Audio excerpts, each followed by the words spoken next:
सीमांचल जिंदाबाद, सीमांचल जिंदाबाद, पतंग छाप जिंदाबाद, नारे तकबीर, नारे तकबीर। अगर कोई कहता है कि ओवैसी हैदराबाद से आया, मुझे आज किसी ने पूछा कि इसका क्या जवाब दें, मैंने कहा उसका एक ही जवाब दे भाई, तू उसको बोल हां हैदराबाद से आया, मगर मेरा उसका रिश्ता ये है, वो रिश्ता जिसको रब्बे करीम ने कलमे की बुनियाद पर कायम किया, जो खून के रिश्ते से बढ़कर है। मैं आपसे वादा कर रहा हूं, जितने काम इस विधानसभा में अभी होना बाकी है वो मेरी जिम्मेदारी है, वो मेरी जिम्मेदारी है। अगर वो काम नहीं होंगे तो 5 साल के बाद असदुद्दीन ओवैसी इस विधानसभा को तुम्हारे दरमियान में नहीं आएगा। मैं काम कराऊंगा इंशाअल्लाह ताला। अख्तर अल ईमान का हाथ पकड़कर, अख्तर अल ईमान का कान पकड़कर हम पूरे वो काम को मुकम्मल करवाएंगे जो 30 साल में एक निकम्मे ने पूरे नहीं किए।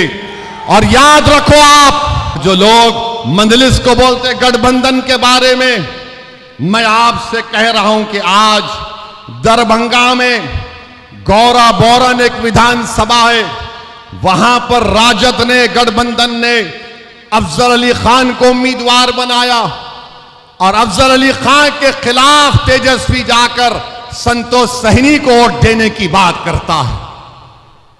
बोलो गठबंधन के लोग, तुम्हारा उम्मीदवार अफजल अली खान और तेजस्वी जाकर कहता है कि संतोष सहनी को वोट दो, कितना रुस्वा तुम हमको करोगे।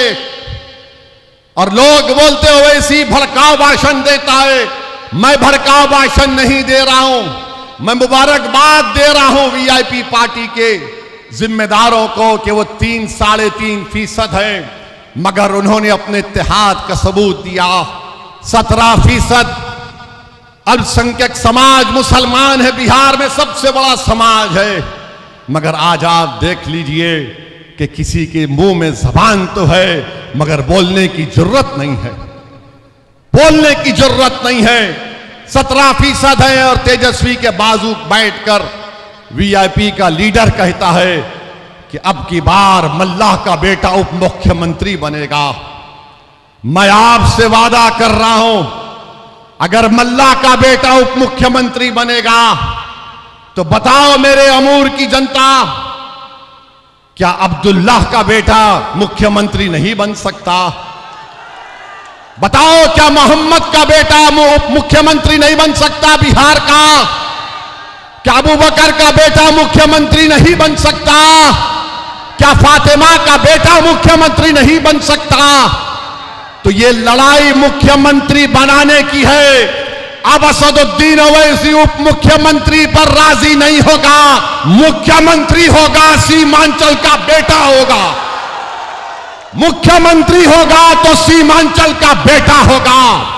और सीमांचल से इंसाफ उसी वक्त होगा जब यहां का बेटा पटना के जालिमों के सामने कुर्सी डालकर पैर पे पैर रखकर बोलेगा, अब बोल, अब सीमांचल का इंसाफ तुझे करना है। ये ताकत आपको देना है, ये ताकत आपको अपने वोट के जरिए देना है। देंगे ताकत आप, वोट पड़ेगा, सीमांचल के नाम पर वोट देना है।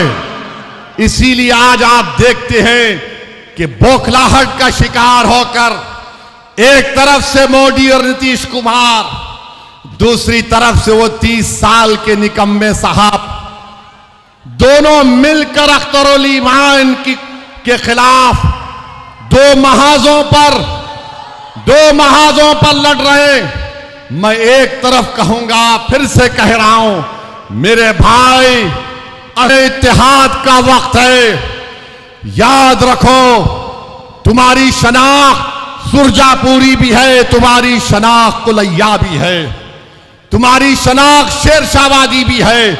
बराबर उस पर कायम रहो और फख्र से कहो। मगर याद रखो, जिंदगी में एक ऐसे लम्हे भी आते जहां पर हमको ये बताना पड़ेगा।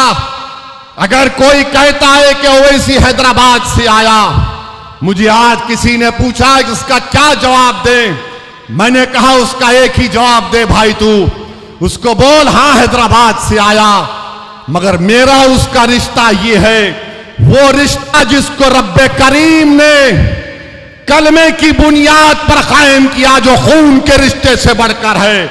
मैं तुमको उसका वास्ता दे रहा हूं मेरे भाई, मैं तुमको उसका वास्ता दे रहा हूं मेरी मां और बहनों।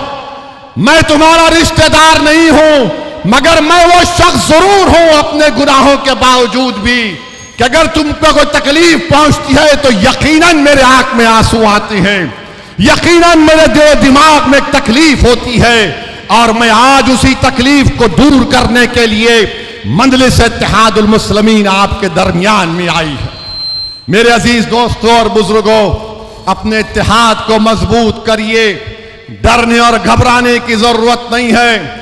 मैं आपसे वादा कर रहा हूं, जितने काम इस विधानसभा में अभी होना बाकी है वो मेरी जिम्मेदारी है, वो मेरी जिम्मेदारी है। अगर वो काम नहीं होंगे तो 5 साल के बाद असदुद्दीन ओवैसी इस विधानसभा को तुम्हारे दरमियान में नहीं आएगा। मैं काम कराऊंगा इंशाअल्लाह ताला। अख्तर अल ईमान का हाथ पकड़कर, अख्तर अल ईमान का कान पकड़कर हम पूरे वो काम को मुकम्मल करवाएंगे जो 30 साल में एक निकम्मे ने पूरे नहीं किए।